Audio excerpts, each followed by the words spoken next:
राधे राधे। श्री कुंज बिहारी श्री हरिदास। कैसे हैं आप लोग? आशा करती हूँ सभी स्वस्थ होंगे और आप सभी का हमारे श्री राधे गोविंद जी के चैनल पे बहुत बहुत स्वागत है। तो आइए जानते हैं आज पौष मास शुक्ल पक्ष वर्ष 2023 में पुत्रदा एकादशी का व्रत कब किया जा रहा है। तो इस वीडियो में जानेंगे पुत्रदा एकादशी के शुभ मुहूर्त के बारे में, पारण के बारे में और व्रत के नियमों के बारे में और इसके महत्व के बारे में भी जानेंगे। इस दिन हमें क्या करना चाहिए और क्या नहीं करना चाहिए, तो आइए जानते हैं इन सभी के बारे में। तो सबसे पहले आप सभी को पौष मास की पुत्रदा एकादशी की ढेर सारी शुभकामनाएं और आप सभी के जीवन में लक्ष्मी नारायण की कृपा से आप सभी को सभी प्रकार के सुख समृद्धि की प्राप्ति हो। लक्ष्मी नारायण आप सभी की सारी इच्छाओं को पूर्ण करें। तो देखिए, हर व्रत का अपना अपना विशेष महत्व होता है। इसी प्रकार से पौष मास की शुक्ल पक्ष में पड़ने वाली पुत्रदा एकादशी का अपना ही विशेष महत्व होता है। और देखिए, इस दिन जो भी भक्त सच्ची श्रद्धा से पौष मास पुत्रदा एकादशी का व्रत करते हैं, उनके सभी प्रकार के पाप नष्ट हो जाते हैं। यह समस्त मनोरथ को पूर्ण करने वाली और समस्त सिद्धियों को भी देने वाली एकादशी है। इसके अधिपति जो कि नारायण हैं, तो उनकी पूजा हमें करनी चाहिए। और देखिए, इस व्रत के प्रभाव से मनुष्य को पुत्रवान, विद्वान, कीर्तिमान और यशस्वी होने का आशीर्वाद प्राप्त होता है। पुत्रदा एकादशी, जैसे कि इस एकादशी के नाम से ही ज्ञान हो रहा है कि यह पुत्र रत्न को प्राप्त करने वाली है। तो जो भी भक्त एकादशी का व्रत करते हैं, तो उन्हें एकादशी के व्रत के लिए, जो कि दशमी के दिन से ही व्रत के नियमों का पालन करना चाहिए। जैसे कि दशमी के दिन शुद्ध और सात्विक आहार ही हमें ग्रहण करना चाहिए और रात के समय जल्दी भोजन करके अपने दांतों को अच्छी तरह से साफ कर लें, ताकि आपके दांतों में अन्न का कोई रेशा ना रह जाए। तो इस बात का ध्यान रखें और भगवान का नाम स्मरण करते ही हमें सोना चाहिए। और एकादशी के दिन सुबह ब्रह्म मुहूर्त में अपनी नित्य क्रियाओं से निवृत्त होकर किसी भी गंगा नदी या तालाब में स्नान करना चाहिए। पर आपके घर के आसपास कोई नदी या तालाब ना हो, तो आप अपने घर के नहाने के जल में थोड़ा सा गंगा जल ज़रूर डालकर स्नान करें और शुद्ध वस्त्र धारण कर लें। और सबसे पहले भगवान सूर्य देव को अर्घ देना चाहिए। फिर हमें अपने व्रत का संकल्प लेना चाहिए और फिर भगवान श्री हरि विष्णु से हमें प्रार्थना करनी चाहिए कि हे प्रभु, आज मैं पौष मास की पुत्रदा एकादशी का व्रत करने जा रही हूँ। मेरा यह व्रत सफलतापूर्वक पूर्ण हो। आप हमें आशीर्वाद प्रदान करें और हमारे सभी प्रकार के दैविक, दैहिक, भौतिक पाप नष्ट हों और हमारे मनोरथ सिद्ध हों।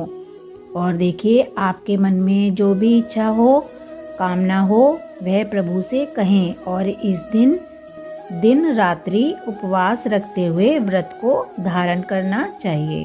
पर जो भी भक्त उपवास नहीं कर पाते हैं, जैसे कि जिनका स्वास्थ्य नहीं ठीक होता, वह एक ही समय फलाहार का सेवन करें।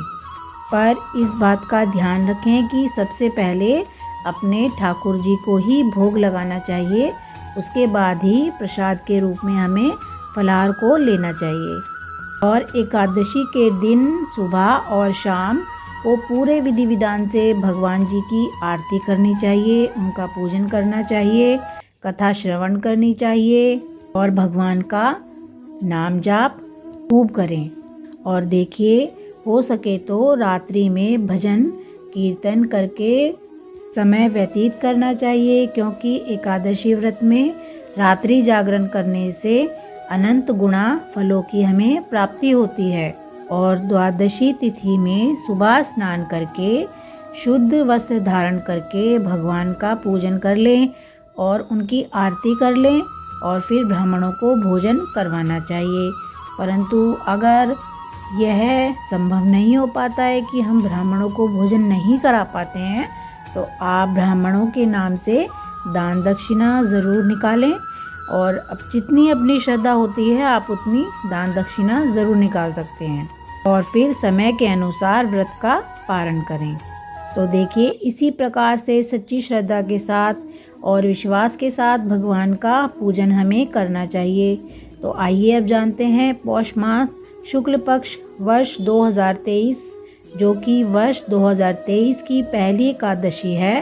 तो आइए जानते हैं एकादशी प्रारंभ के शुभ मुहूर्त के बारे में कि एकादशी कब प्रारंभ होगी।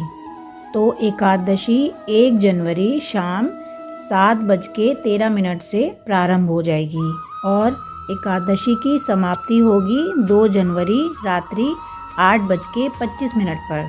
तो हमें शुद्ध रूप से एकादशी का व्रत रखना है 2 जनवरी 2023 दिन सोमवार को एकादशी का व्रत रखना है।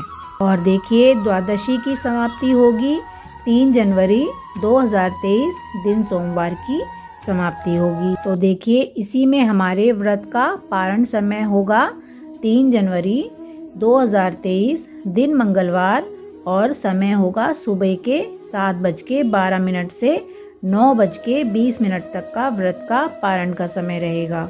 और व्रत का पारण हमें तुलसी दल और जल से ही करना चाहिए। तो एकादशी के दिन पूरे विधि विधान से भगवान का पूजन करना चाहिए और व्रत के दौरान भगवान के मंत्रों का जाप भी हमें करना चाहिए, जैसे कि ओम नमो भगवते वासुदेवाय। इन मंत्रों का हम खूब जाप करें। और देखिए, एकादशी के व्रत के दौरान हमें फलाहार ही ग्रहण करना है, जैसे कि कोई भी फल, ड्राई फ्रूट का सेवन हमें करना चाहिए। और इस बात का ध्यान ज़रूर रखें कि एकादशी वाले दिन चावल ग्रहण नहीं करने हैं, मतलब कि हमें एकादशी वाले दिन चावल नहीं खाने हैं, क्योंकि एकादशी के दिन चावल खाना पाप माना जाता है। तो पूरे विधि विधान से हमें इस पुत्रदा एकादशी का व्रत करना चाहिए। तो आशा करती हूँ कि आपको यह जानकारी पसंद आई होगी।